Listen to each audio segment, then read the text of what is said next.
زربان نال کٹھائیں یاسین میں پڑھ دی رہیاں ہون اکھیاں باندھنا صدقے او کر ویرانا ہون دیکھ میں کس دی پیا منڈے گن قاتل بازاراں وچ جویں تڑے گڑ دی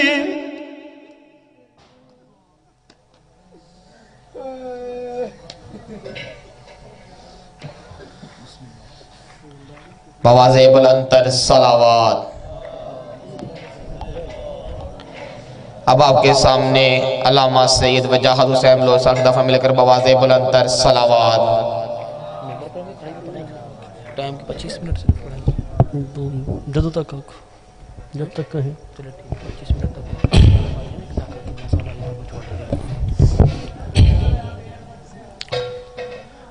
اعوذ باللہ السمیع العلیم من الشیطان اللعین الرجیم بسم اللہ الرحمن الرحیم الصلاة والسلام بتحیت والاکرام علی اشرف الاولین والآخرین خاتم النبیین سید المرسلین رحمت للعالمین سیدنا و مولانا و شفیع ذنوبنا و طبیب قلوبنا ابی القاسم محمد وَأَهْلِ بَيْتِهِ الطَّيِّبِينَ الطَّاهِرِينَ الْمَعْصُومِينَ الْمُنْتَخَبِينَ الْمُنْتَجَبِينَ وَلَعْنَةُ اللَّهِ عَلَىٰ أَعْدَائِهِمْ أَجْمَعِينَ اما بعد فقد قال حق سبحانہ تعالی بسم اللہ الرحمن الرحیم انا آتیناک الکوثر بلند صلوات۔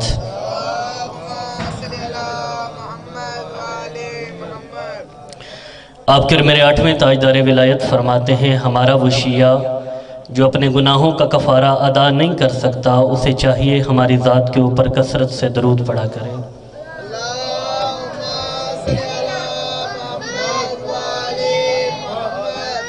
کوشش کیجئے مل جل کے ایک باواز بلند صلوات پڑھیے۔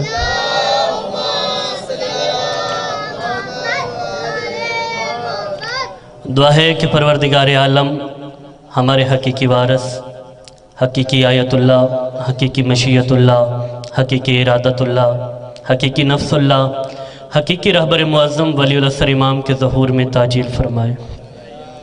میں نے پاکستان کے ہر ممبر سے یہ گزارش کی ہے کہ جب بھی دعا کے لیے ہاتھ اٹھائیں تو امام کے ظہور کی دعا سب سے پہلے مانگا کریں تاکہ خدا کو پتہ چلے اس قوم کی پہلی ضرورت امام کا ظہور ہے۔ میرا اللہ ہم گناہگاروں کو مولا کی زیارت، نصرت اور شفاعت کے قابل بنا۔ ایسا کردار عطا فرما جو وقت کے محمد کے سامنے سر ادب کی وجہ سے جھکے، شرم کی وجہ سے نہ جھکے۔ بانیان کا پرخلوص تکلف، نظر نیاز، لنگر، خرچ خرجات میرا مالک اپنی بارگاہ میں قبول و منظور فرمائے۔ دیکھیں عبادت کوئی بھی ہو اس کا مقصد دعا ہوتا ہے، اور پروردگار عالم وہ عبادتیں وہ پہ واپس مار دیتا ہے کہ جن عبادتوں کے بعد انسان دعا نہیں کرتا۔ کوشش کیا کریں جب بھی دعا مانگی جائے تو خشوع و خضوع کے ساتھ آمین کہا کریں، اور ویسے بھی مولا فرماتے ہیں جس دعا پہ 40 آمین ہو جائیں میں اللہ وہ دعا قبول کر دیتا ہوں۔ آپ کی ایک آمین کہنے سے ہو سکتا ہے کسی کی رکی ہوئی دعا کو شرف قبولیت مل جائے۔ میرے اللہ جتنے بیمار ہیں سید سجاد کے صدقے شفائے کلی عطا فرما۔ مالک اللہ جو تنگ دست ہیں امام رضا بادشاہ کے خزانوں کا صدقہ وسیع رزق حلال عطا فرما۔ مالک اللہ جو بے جرم اسیر ہیں واسطہ اسیران شام کا مالک رہائی نصیب فرما۔ جو بے اولاد ہیں صدقہ باب الخوائج شہزاد علی اکبر کا مالک نیک اور صالح اولاد عطا فرما۔ مالک اللہ جو آزمائش میں مبتلا ہیں انہیں صبر کی توفیق عطا فرما۔ جو مشکلات کا شکار ہیں مالک توبہ کی توفیق عطا فرما۔ بہت ساری دعائیں میں حقیر کے ذمے ہیں، مالک تو سمیع بھی ہے تو بصیر بھی ہے۔ ان تمام دعاؤں میں سے مالک جتنی نیک اور جائز حاجات ہیں انہیں شرف قبولیت بخش۔ میرے اللہ اس وقت تک کسی مومن کو موت نہ دینا جب تک زندگی میں ایک دفعہ دیدار کربلا نہ کر لے۔ آخر میں ایک استغاثہ مجھے حکم ہے کہ اپنے امام کے حضور وہ استغاثہ پڑھو کہ میرے مولا آئیے کہ زمانے کو پھر سے کردار مصطفیٰ کی ضرورت ہے، آئیے کہ زمانے کو پھر سے عظمت مرتضیٰ کی ضرورت ہے، آئیے کہ زمانے کو پھر سے عصمت زہرا کی ضرورت ہے۔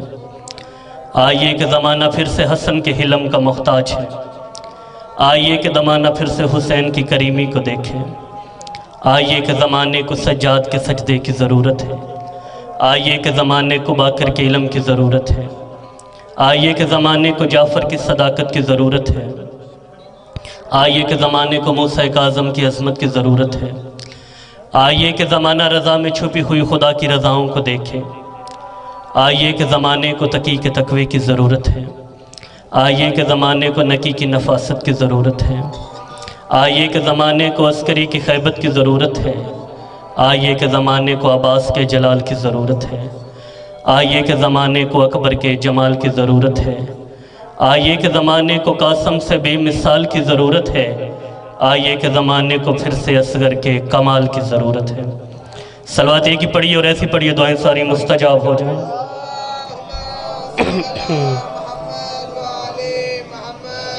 کوشش کیجئے مل جل کے ایک صلوات اور پڑھیے۔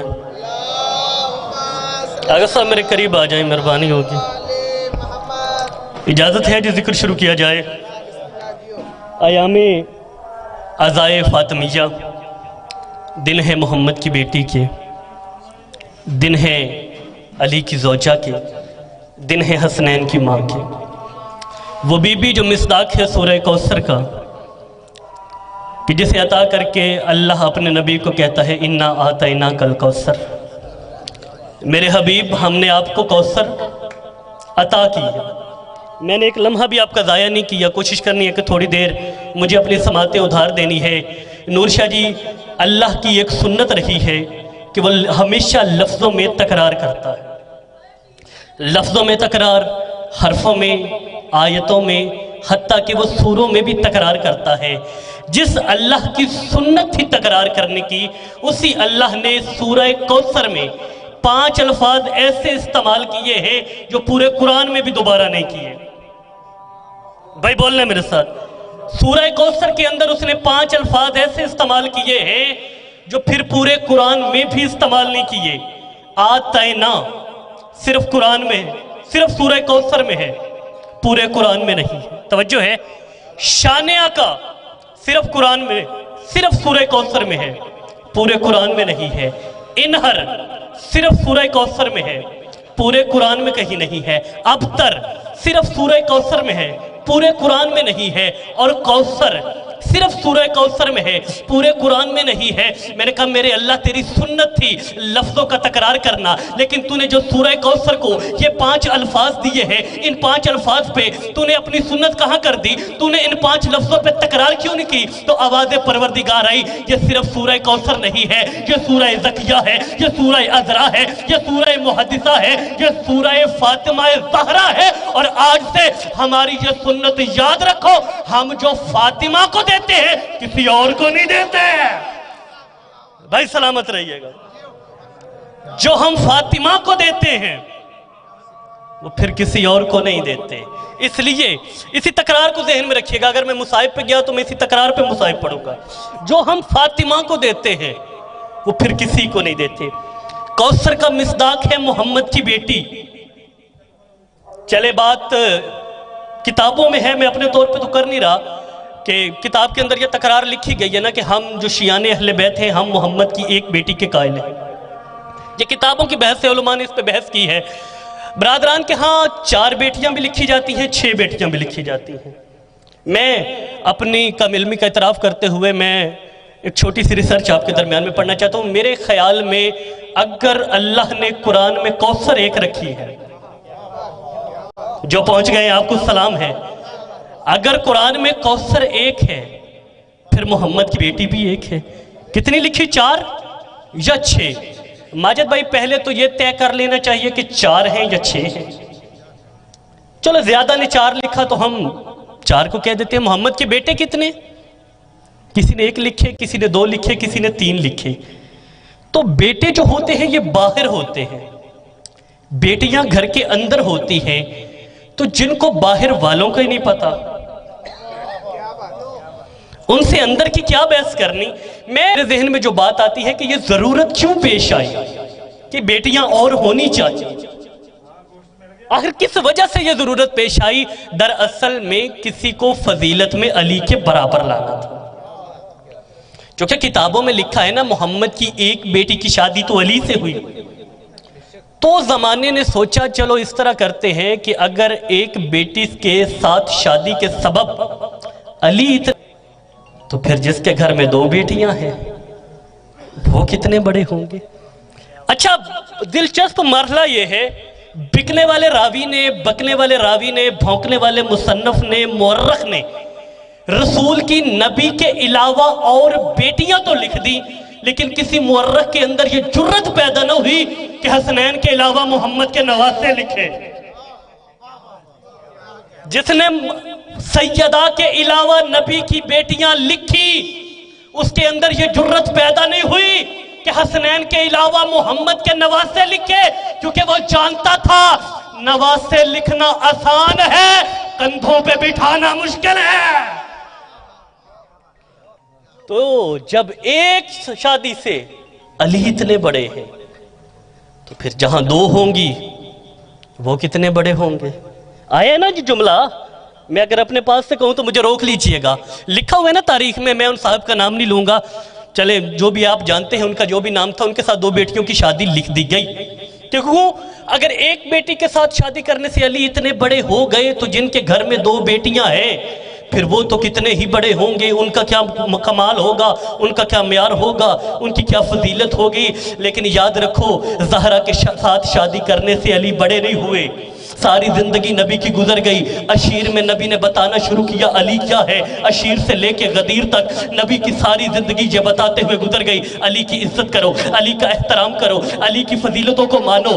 علی اشیر میں نبی شروع ہوئے، علی بتاتے ہوئے غدیر تک نبی آئے، نبی نے بتایا او زمانے والو فرشتوں سے زیادہ علی کی فضیلتیں ہیں، آسمان کے تاروں سے زیادہ علی کی فضیلتیں ہیں، درختوں کے پتوں سے زیادہ علی کی فضیلتیں ہیں، زمین کے ذروں سے زیادہ علی کی فضیلتیں ہیں، سمندر کے پانیوں کے قطروں سے زیادہ علی کی فضیلتیں ہیں۔ ساری زندگی گزر گئی نبی کی یہ بتاتے ہوئے حبیب الاحباب علی ہے، کتب الاکتاب علی ہے، رازوں کا راز علی ہے، انوار کا شجر علی ہے، زبور کا نغمہ علی ہے، غفور کا پردہ علی ہے، تورات کا بریہ علی ہے، قرآن کا صالح المومنین علی ہے، مہدی عصر علی ہے، عیسیٰ زماں علی ہے، ناطق قرآن علی ہے، شیر یزداں علی ہے۔ ساری زندگی گزر گئی نبی کی یہ بتاتے ہوئے اور زمانے والوں یاد رکھنا آدم کی توبہ قبول کروانے والا علی ہے، نوح کے سفینے کو نجات پہ لانے والا علی ہے، ادریس کو علم بامور کرنے پہ بانٹنے والا میرا مرشد علی ہے۔ ساری زندگی گزر گئی نبی کی یہ بتاتے ہوئے کہ نوح کی کشتی کو جو نجات پہ لایا وہ علی تھا، جس نے ابراہیم پہ میلوں کا جلتا ہوا جنگل گلزار کیا وہ علی تھا، جس نے اسماعیل کی گردن پہ رکھی ہوئی چھری کی دھار کو حیات کے دھارے میں تبدیل کیا وہ علی تھا، جو سالے کے لیے پہاڑ سے اونٹنی لے کے آیا وہ علی تھا، جس نے یونس کو مچھلی کے پیٹ میں زندہ رکھا وہ علی تھا، جس نے یعقوب کو شفا دی وہ علی تھا، جس نے یوسف کو کنویں سے بچایا وہ علی تھا، جس نے موسیٰ کے لیے نیل میں 12 کے صدقے 12 رستے بنائے وہ علی تھا، جو عیسیٰ کو تختے سے تخت پہ لایا وہ علی تھا۔ ساری زندگی گزر گئی نبی کی یہ بتاتے ہوئے کہ جو کعبے میں آیا وہ علی تھا، جو کعبے میں آیا وہ علی تھا، جس کی ماں کے احترام میں کعبہ کی دیوار شک ہوئی وہ علی تھا، جو کعبے میں پیدا ہوا وہ علی، جسے لینے نبی آیا وہ علی، جس نے جھولے میں ابو جہل کا منہ پھیرا وہ علی، جس نے کلہ اشتر کو چیرا وہ علی، جو دعوت ذوالعشیرہ کا گواہ بنا وہ علی، جو خطرے کے بستر پہ مطمئن ہو کے سویا وہ علی، جس نے امانتیں واپس کی وہ علی، جو بدر کا فاتح بنا وہ علی، جس کے لیے احد میں ذوالفقار آئی وہ علی، جو خندق میں کل ایمان بنا وہ علی، جس کی ایک ضرب ثقلین کی عبادت سے پڑ جائے وہ علی، جس کے ہاتھ پہ خیبر میں علم آئے وہ علی، جو مرحب کو مارے وہ علی، جو خیبر کو پچھاڑے وہ علی، جس کے لیے آسمان شادی حال بنے وہ علی، جس کی دلہن بطول بنے وہ علی، جس کا سسر رسول بنے وہ علی، جس کا سسر رسول بنے وہ علی، جو بارشیں برسائے وہ علی، تجھے بیٹے فراہم کرے وہ علی، جو رات کے اندھیرے کو صبح سرخی میں تبدیل کرے وہ علی۔ ساری زندگی گزر گئی نبی کی یہ بتاتے ہوئے کہ علی زہرا سے شادی کر کے بڑے نہیں ہوئے، علی بڑے تھے اس لیے زہرا سے شادی۔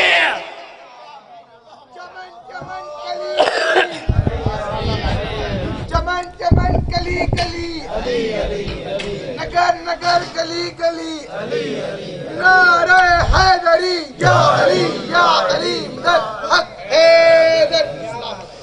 علی سیدہ سے شادی کر کے بڑے نہیں ہوئے، علی بڑے تھے اس لیے سیدہ سے شادی ہوئی. لوگ تو گئے تھے نا رشتہ مانگنے، کر لیتے. کیا کہا تھا نبی نے؟ نبی نے کہا دیکھو بھائی، فاطمہ کی شادی پہ میرا اختیار نہیں.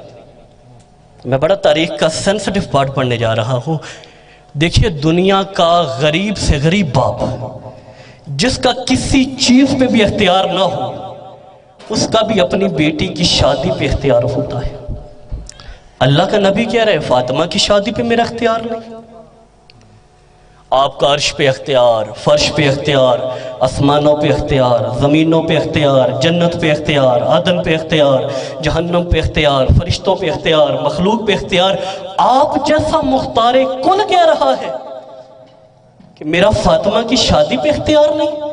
تو جملہ سنیے گا، آواز پروردگار آئی. دیکھو، اگر فاطمہ صرف ایک مسلمان عورت ہوتی، میں کسی بھی مسلمان مرد کو لیتا، فاطمہ کی اس سے شادی کر دیتا. لیکن اللہ نے فاطمہ کو بنایا ہے معصومہ. پریشان نہ ہو، میں جناب سیدہ پڑھ رہا ہوں. فاطمہ کو بنایا ہے معصومہ، اور معصومہ کی شادی غیر معصوم کے ساتھ نہیں ہو سکتی. اور میری مجبوری سمجھو، میں رسول ہوں، رسول مسلمان بناتا ہوں، معصوم نہیں ہے. ہائے ہائے ہائے، میں مسلمان بناتا ہوں. سمجھ آ رہی بھائی؟ آواز آ رہی؟ میں نے بھی آنی چاہیے تھی. مسلمان بناتا ہوں، معصوم نہیں بناتا. کس کو دی شادی کی ذمہ داری؟ اللہ. اچھا، ہمارے ہاں بڑے نا کچھ لوگ چپ چاپ سے لوگ ہمارے معاشرے میں پائے جاتے ہیں. بابا جی بڑے شریف، چپ چاپ، اپنی مجلس پہ ملیں گے، یاسر بھائی پھر ٹھیک 1 سال بعد اپنی ہی مجلس پہ ملیں گے. درمیان میں نور بھائی کہیں غائب ہو جاتے ہیں. اور شاید کچھ بندے ہوتے ہیں بڑے سوشل ٹائپ، وہ ہمیں ہر مجلس پہ، ہر جشن پہ، ہر عقیقے پہ، ہر شادی پہ، ہر جنازے پہ، راجہ صاحب ہر جگہ پہ ان کی زیارت ہو جاتی ہے. آپ ہوتے ہیں بالکل گمنشین، بیٹیاں ان کی بھی ہوتی ہیں، ہوتے چپ چاپ ہیں لیکن شادی تو ہوتی ہے نا ان کی بھی. آپ پریشان ہو گئے. اب جب ان کی بیٹی بڑی ہو جاتی ہے نا، تو یہ جو سوشل ٹائپ بندے ہوتے ہیں نا، ان کو ڈھونڈتے ہیں. ان کو ڈھونڈ کے کہتے ہیں دیکھیے بھائی، آپ کی بھتیجی اب جوان ہو گئی ہے، کوئی اچھا سا رشتہ نظر میں ہو تو بتائیے گا.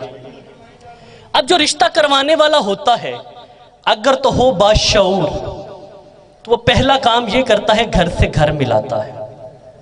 کیونکہ ہمارے ہاں ہر بیٹی کی یہ خواہش ہوتی ہے، جملہ آ گیا میری ماؤں بہنوں بیٹیوں کے لیے، کہ ہر بیٹی ہمارے معاشرے کی یہ چاہتی ہے جو ماحول اپنے باپ کے گھر میں دیکھ کے جائے وہی ماحول اسے شوہر کے گھر میں ملے. مثال کے طور پہ وہ اپنے باپ کے گھر میں اس نے دیکھا کہ صبح کے 4 بجتے ہیں، رات کا پچھلا پہر آتا ہے، بتی روشن ہوتی ہے، مصلے کھل جاتے ہیں. تو شوہر کے گھر میں گئی تو اس نے دیکھا کہ صبح کے وقت روشنی تو جلتی ہے لیکن مصلی نہیں کھلتا، شراب کی بوتل کھل جاتی ہے. تو پھر یہ مسئلہ بنتا ہے، نبھا لے الگ بات ہے لیکن خوش نہیں رہتی. لہذا ہر بیٹی کی یہ خواہش ہوتی ہے جو ماحول اپنے باپ کے گھر میں دیکھ کے جائے وہی ماحول اسے اپنے شوہر کے گھر میں دیکھنے کو ملے. یہ ہر بیٹی کے دل کی حسرت ہوتی ہے. تو جب نبی نے اپنی بیٹی کی شادی کی ذمہ داری اللہ کو دی تو اس اللہ نے بھی پہلے گھر سے گھر ملایا. بھائی توجہ کر دیں، اس نے بھی سب سے پہلے گھر سے گھر ملایا. اس نے ایک گھر دیکھا، اس نے کہا عصمت ہے، علم ہے، حلم ہے، شجاعت ہے. پھر اس نے دوسرا گھر دیکھا، اس نے کہا اچھا علم ادھر ہے تو سلونی کا دعویٰ ادھر بھی ہے.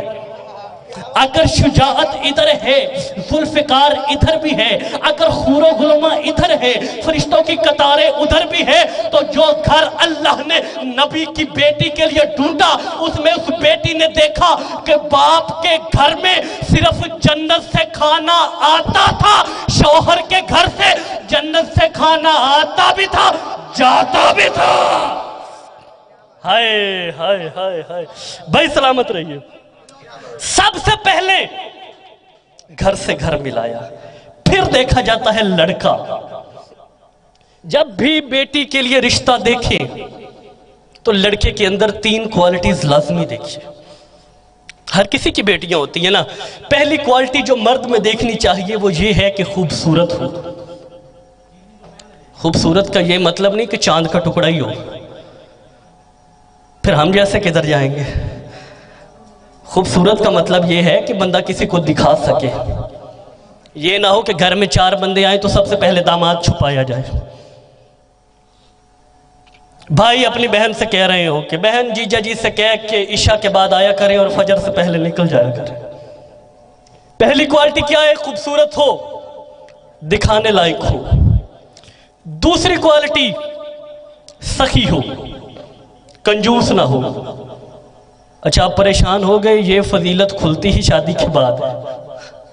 شادی سے پہلے پتہ ہی نہیں چلتا بندہ کنجوس ہے یا سخی ہے.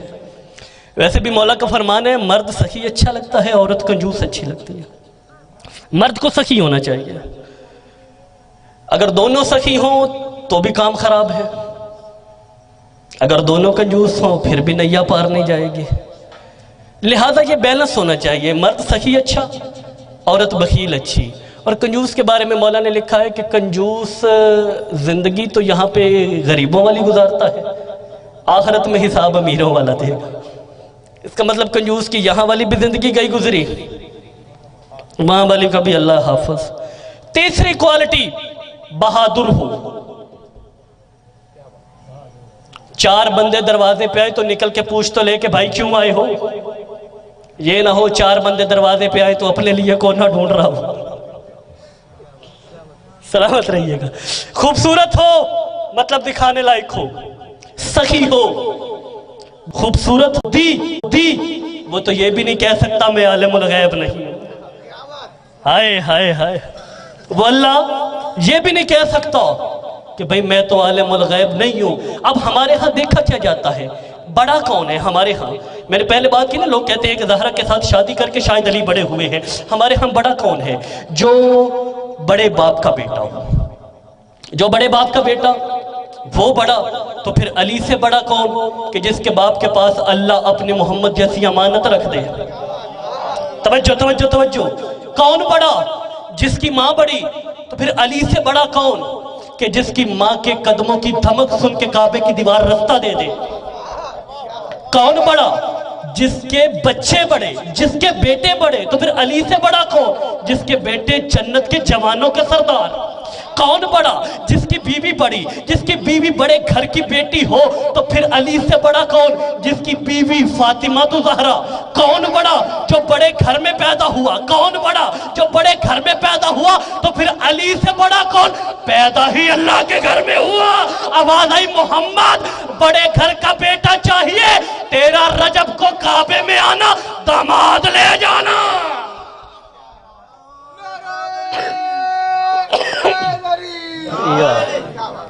13 رجب کو کعبے میں آنا, داماد لے جانا. کون بڑا؟ اچھا ایک چیز جو ہر باپ گھڑا کہہ لیں, پہلے سے ہی بڑا سوچ لیا. چلے آپ ہی کی بات کو کیری کر لیتے ہیں. فریج بھیج دی. کپڑے سجانے کا شوق تھا تو کیا بھیج دیا؟ الماری بھیج دی. اسی طرح جو بچی کا شوق ہو, کپڑے سینے کا شوق ہو تو سلائی مشین بھیج دی. یہ ہر باپ کو پتہ ہوتا ہے. محمد جانتے تھے فاطمہ جس ماحول میں رہی ہے وہاں پہ اس نے نور تجلی کے جلوے دیکھے. نور تجلی کے جلوے دیکھے ہیں. کہا فاطمہ میں تجھے جس گھر میں بھیج رہا ہوں اس گھر میں جو لڑکا ہے وہاں پہ نور خدا کے جلوے ایسے ہیں, اس کا چہرہ وجہ اللہ ہے, اس کا چہرہ وجہ اللہ ہے, زبان لسان اللہ جنب اللہ. بھائی سلامت رہیے گا. آئیے ایک منزل اور بڑھائیں. چلے ہے وقت. بسم اللہ الرحمن الرحیم. تھوڑا سا اور قرآن پڑھے نا. اِنَّا أَنزَلْنَاهُ فِي لَيْلَةِ الْقَدْرِ وَمَا أَدْرَاكَ مَا لَيْلَةُ الْقَدْرِ لَيْلَةُ الْقَدْرِ خَيْرٌ مِنَ أَلْفِ شَهْرٍ تَنَزَّلُ الْمَلَائِكَةُ وَالرُّوحُ فِيهَا بِإِذْنِ رَبِّهِمْ مِنْ كُلِّ أَمْرٍ سَلَامٌ هِيَ حَتَّىٰ مَطْلَعِ الْفَجْرِ. اچھا پورے سورے کے اندر یہ جو پہلا لفظ ہے نا انا انزلناہ فی لیلۃ القدر کہ ہم نے اس قرآن کو قدر کی رات میں نازل کیا، یہ قرآن کی بات یہیں پہ ختم ہو جاتی ہے، اس سے آگے قرآن کی بات نہیں ہے۔ قرآن کی بات اسی ایک جملے پہ انا انزلناہ فی لیلۃ القدر کہ ہم نے اسے شب قدر میں نازل فرمایا۔ آگے اللہ بتاتا ہے کہ وما ادراک ما لیلۃ القدر، اور تمہیں کیا ادراک شب قدر کیا ہے۔ چھٹے معصوم سے کسی نے پوچھا،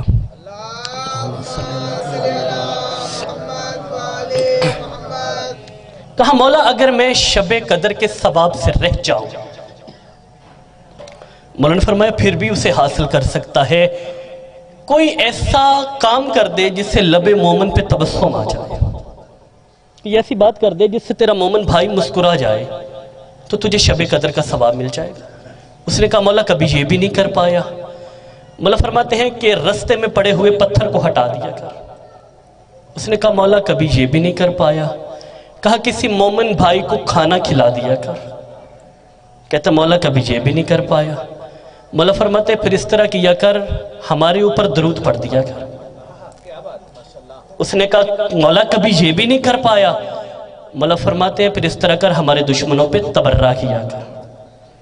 کہتا مولا اگر میں یہ بھی نہ کر پاؤں تو مولا فرماتے ہیں شب قدر ہے ہماری دادی زہرا، اور جو ہماری دادی کے دشمن پہ لعنت نہیں کرتا پھر اسے مر جانا چاہیے۔ بی بی فاطمہ زہرا کے دشمنوں پر لعنت۔ چلے میں چھوڑ رہا تھا، میں پڑھ دیتا ہوں۔ تقیہ مقدم ہمارے ایک عالم دین گزرے ہیں، ان کی کتاب فضائل الزہرا، ان میں وہ ایک واقعہ لکھتے ہیں کہ ایک شاعر تھا، نام اس کا تھا عذری۔ کیا نام تھا؟ میں ممبر پہ اونچا سنتا ہوں، عذری۔ وہ کیا کرتا کہ وہ ایک منکر تھا، اس کی گوشت کی دکان تھی، روز صبح اس کی دکان پہ جاتا، ہاتھ میں قلم ہوتا اور جا کے اس قصاب سے کہتا اوے تیرے پیر پہ لعنت ہو۔ اب جو قصاب ہے اس کے ہاتھ میں چھری بھی ہے، لیکن جب وہ عذری پہ حملہ کرنے لگتا تو جو عذری کے ہاتھ میں قلم ہے وہ قلم اسے خنجر لگتا۔ توجہ کر رہے ہیں؟ اس کا مطلب اگر دشمن سیدہ پہ لعنت کریں تو تمہارے ہاتھ میں موجود جو قلم ہے وہ بھی دشمن کو ہتھیار لگتا ہے۔ اب وہ جواب نہ دیتا، اگلے دن پھر وہ آتا، اپنا شٹر کھولتا، گوشت کاٹنا شروع کرتا، عذری چلتا ہوا قریب آتا، قریب آ کے کہتا ہوئے، کہتا ہاں بول، کہتا تیرے پیر پہ لعنت۔ تنگ آ گیا قصاب، روز کی روٹین، روز عذری آئے اس کے پیر پہ لعنت کرے اور چلا جائے۔ ایک دن عذری دربار میں چلا گیا، اس نے کہا حضور بڑا تنگ ہوں۔ انہوں نے کہا بھئی کیا ہوا؟ کہتا جی روز آتا ہے، آپ کے اوپر لعنت کرتا ہے، ہاتھ میں خنجر ہوتا ہے، چلا جاتا ہے۔ انہوں نے کہا کل ہم تیری دکان میں اپنے 2 سپاہی چھپائیں گے، کل اسے بات کرنے دینا۔ وہ ادھر گیا دربار میں، عذری اپنے بستر پہ سویا، نیند میں تھا، خواب میں معصوم تشریف لائے۔ صلی اللہ محمد، خواب میں معصوم تشریف لائے۔ کہتے عذری کل وہ نہ کہنا جو روز کہتے ہو۔ عذری کہتے مولا آپ پہلے بھی سنتے تھے؟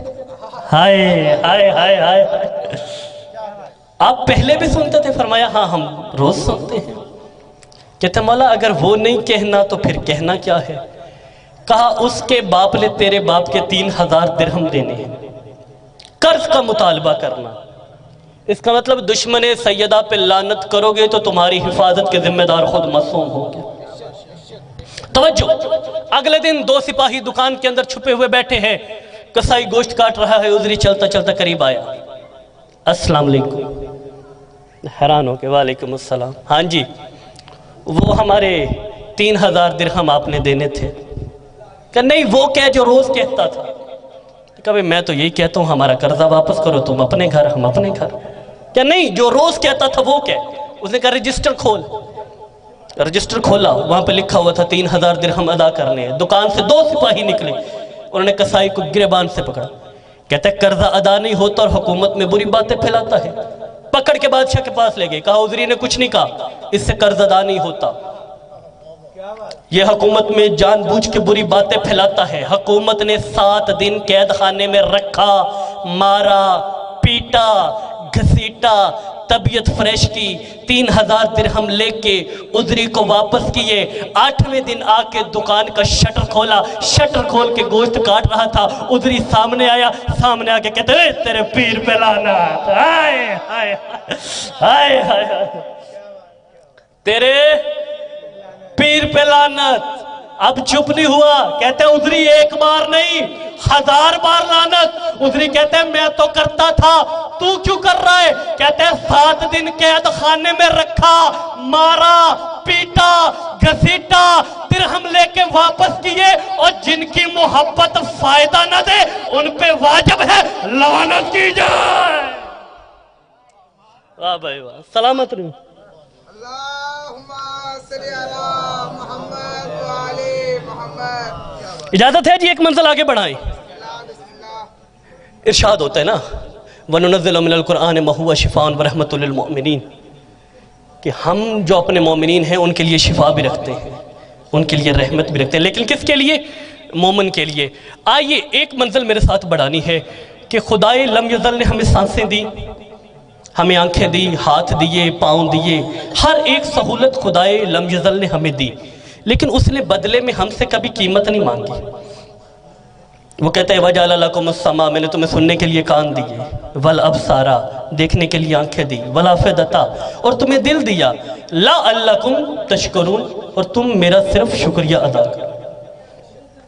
یہ سرکار کے حکم، سلامت رہے، تم میرا شکریہ ادا کرو۔ اچھا صرف ہمیں نہیں کہا، آدم کو کہا آدم میں نے تجھے مسجود ملائکہ بنایا، ابو البشر بنایا، لیکن کیا کر میرا شکریہ ادا کر۔ ادریس سے کہا میں نے تجھے بڑا پروفیسر بنایا، لیکن میرا شکریہ ادا کر۔ ٹھیک ہے میرا مالک تیرا شکریہ ادا کروں گا۔ ابراہیم سے کہہ رہا ہے میرا شکریہ ادا کر۔ نوح سے کہہ رہا ہے بے شک صاحب سفینہ ہے، پہلا رسول ہے، صاحب شریعت ہے، لیکن میرا شکریہ ادا کر۔ موسیٰ سے کہہ رہا ہے میرا شکریہ ادا کر۔ عیسیٰ سے کہہ رہا ہے میرا شکریہ ادا کر، یہاں تک کہ محمد مصطفیٰ احمد مجتبیٰ حبیب کبریا اس سے بھی کہہ رہا ہے میرا شکریہ ادا کر، میرا شکریہ ادا کر، میرا شکریہ ادا کر۔ تو جو خدا آدم سے لے کے حاتم تک ہر نبی کو کہہ رہا ہے میرا شکریہ ادا کر، میرا شکریہ ادا کر، لیکن سورہ دہر میں جب بطول کی دہلیز سے روٹیاں پک کے عرش پہ گئی ہے، یہی خدا بطول سے کہہ رہا ہے وَمَا كَانَ سَعْيُكُمْ مَشْكُورًا، بطول کائنات میرا شکریہ ادا کرتی ہے، میں اللہ تیرا شکریہ،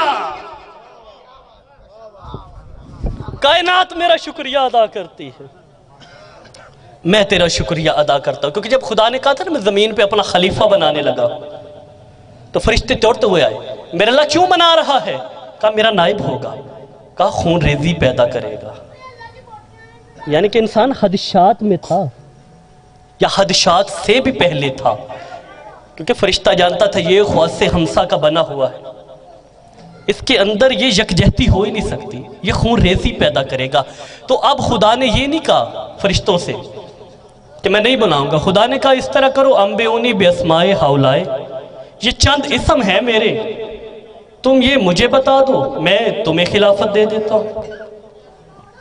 یعنی کہ جس بندے کے پاس سائیکل ہو وہ بندہ موٹر سائیکل کا خواب دیکھتا ہے، جس کے پاس موٹر سائیکل ہو وہ گاڑی کا خواب دیکھتا ہے۔ موٹر سائیکل والا کبھی نہیں کہے گا کہ اللہ مجھے اچھی سی سائیکل دے، یہ کہے گا اللہ مجھے اچھی سی گاڑی دے، بھلے چھوٹی ہو جائے لیکن وہ گاڑی مانگے گا۔ کیوں؟ کیونکہ انسان گھاٹے کی طرف نہیں جاتا۔ اس کا مطلب اگر فرشتوں نے خلافت مانگی تو اس کا مطلب ہے وہ فرشتوں کے منصب سے بڑی تھی۔ اب اللہ نے کیا کہا انبئونی باسماء ہؤلاء، یہ نہیں کہا میں تجھے نہیں بناؤں گا، کہا یہ چند اسماء ہیں یہ مجھے بتاؤ، لے لو خلافت۔ اب جو بندہ گرامر پڑھتا ہے عربی کی، ہؤلاء اسم ہے، ہم اس کا ضمیر ہے، سمجھ آ رہی ہے میری بات کی؟ ہؤلاء اسم ہے، ہم اس کی ضمیر ہے، یعنی میں شاویز سے پوچھوں گا کہ یہ ایک ہم ہے، یہ تم مجھے بتا دو، یہ موبائل تمہارا۔ مثال سمجھ میں آ گئی؟ اللہ نے فرشتوں سے کہا یہ ہم مجھے دے دو اور جاؤ خلافت تمہاری۔ اب فرشتے کیا دیکھ رہے ہیں؟ کن فیکون کا میلہ لگا ہوا ہے، فرشتے خم ڈھونڈ رہے ہیں۔ انہوں نے دیکھا کہ اللہ نے زمین سے مٹی کی مٹھی اٹھا کے آدم کو گوندھا، فرشتے خم ڈھونڈ رہے ہیں۔ آدم 40 سال تک پانی اور مٹی کے درمیان میں رہا، فرشتے خم ڈھونڈ رہے تھے۔ اب فرشتوں کے خم ڈھونڈنے کا سفر جاری تھا۔ اللہ نے سورج کو روز و شب کے تغیر کے سفر پہ معمور کر دیا، سورج روز صبح نکلتا شام کو طلوع ہوتا، فرشتے خم ڈھونڈ رہے تھے۔ پھر ایک دن دیکھا فرشتوں نے کہ اللہ نے آدم کو دنیا میں بھیج دیا تھا، آدم ایک کونے پہ، حوا ایک کونے پہ، فرشتے خم ڈھونڈ رہے ہیں۔ ادریس کی قوم پہ عذاب آ گیا، فرشتے خم ڈھونڈ رہے ہیں۔ ادھر پھر فرشتوں نے دیکھا نوح کا سفینہ طوفان سے لڑ رہا ہے، فرشتے خم ڈھونڈ رہے ہیں۔ پھر دیکھا ابراہیم نے 3 امتحان دے دیے، فرشتے خم ڈھونڈ رہے ہیں۔ اسماعیل اور ابراہیم نے مل کے کعبہ بنا دیا، فرشتے خم ڈھونڈ رہے ہیں۔ یونس مچھلی کے پیٹ میں چلا گیا، فرشتے خم ڈھونڈ رہے ہیں۔ فرعون چلا گیا، فرشتے خم ڈھونڈ رہے ہیں۔ شداد کی حکومت گر گئی، فرشتے خون ڈھونڈ رہے ہیں۔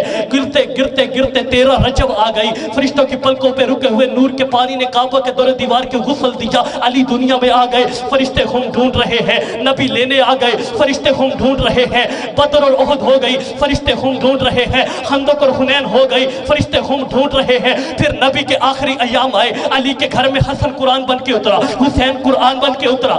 ایک دن نبی سیدہ کے گھر میں آئے، سیدہ کے گھر میں نبی کا آنا تھا۔ کہا فاطمہ مجھے اپنی چادر دیجئے، مجھے اپنی چادر دیجئے۔ نبی چادر کے نیچے لیٹے، فرشتے خون ڈھونڈ رہے ہیں۔ کچھ دیر بعد چلتے ہوئے حسن آئے، کہا اماں میں اپنے گھر میں نانا کی طیب اور طاہر خوشبو محسوس کر رہا ہوں۔ فرمایا بیٹا چادر کے نیچے چلے جائیے، فرشتے خون ڈھونڈ رہے ہیں۔ حسین آئے چادر کے نیچے، فرشتے خون ڈھونڈ رہے ہیں۔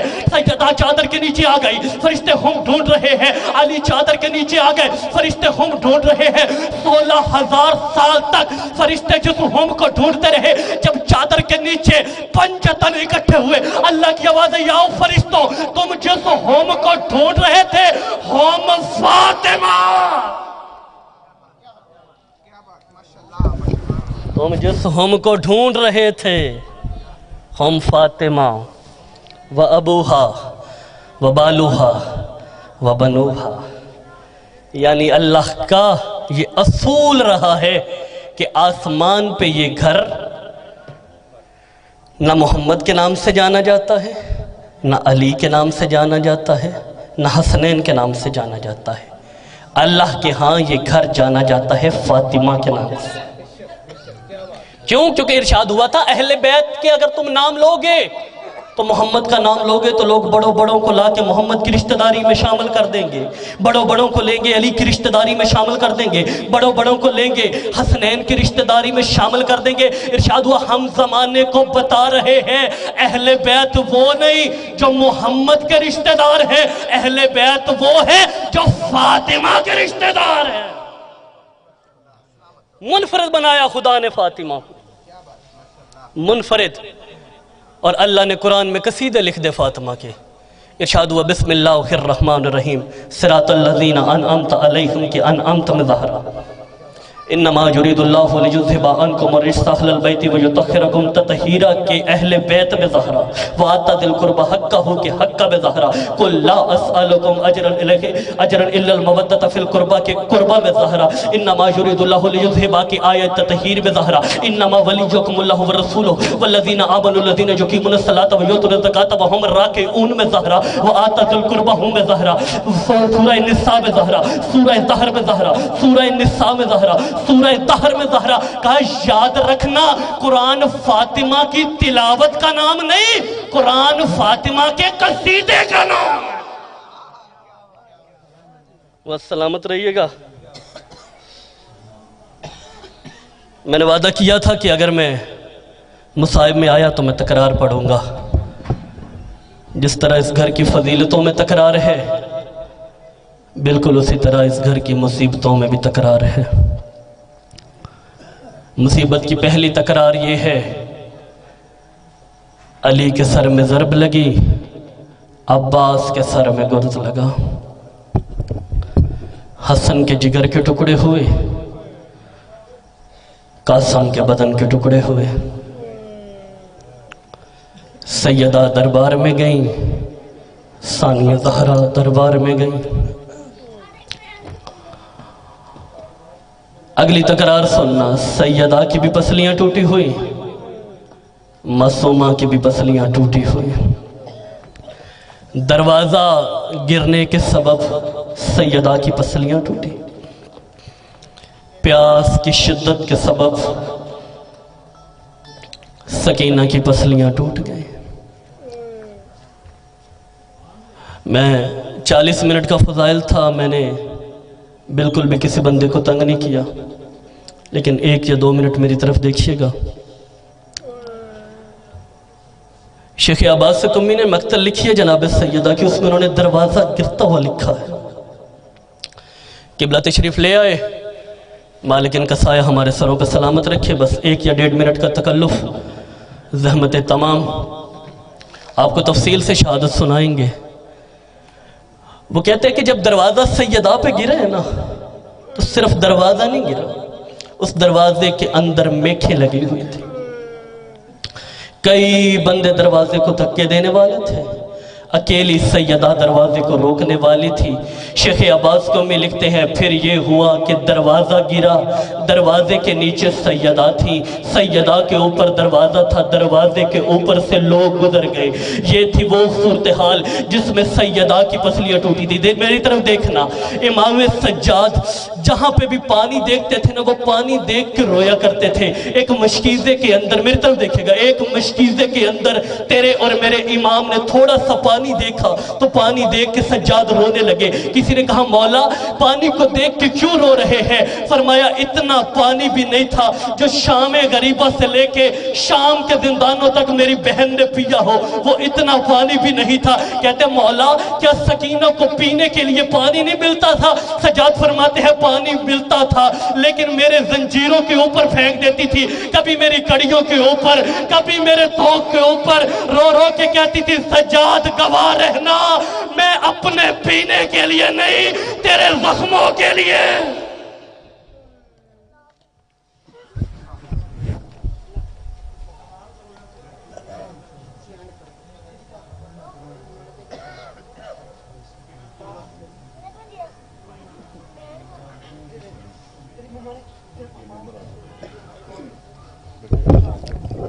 مل کے باواز بلند صلوات، اللہم صلی علی محمد وآل محمد۔ اب آپ کے سامنے خطیب اہل بیت عمران عباس مظاہری صاحب خطاب فرمائیں گے، جو مومنین امام بارگاہ کے بار تشریف رکھتے ہیں، مہربانی فرما کر پنڈال میں تشریف لے آئیں۔ اب آپ کے سامنے خطیب اہل بیت مولانا عمران عباس مظاہری صاحب خطاب فرمائیں گے، مل کے باواز بلند صلوات۔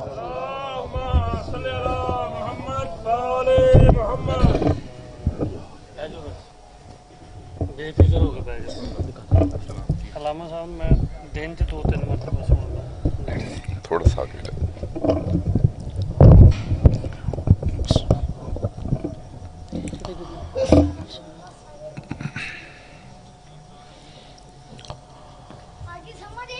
رحم اللہ من قرأ الفاتحہ بسم اللہ الرحمن الرحیم الحمدللہ رب العالمین الرحمن الرحیم ایاک نعبد و ایاک نستعین اہدنا الصراط المستقیم صراط الذین انعمت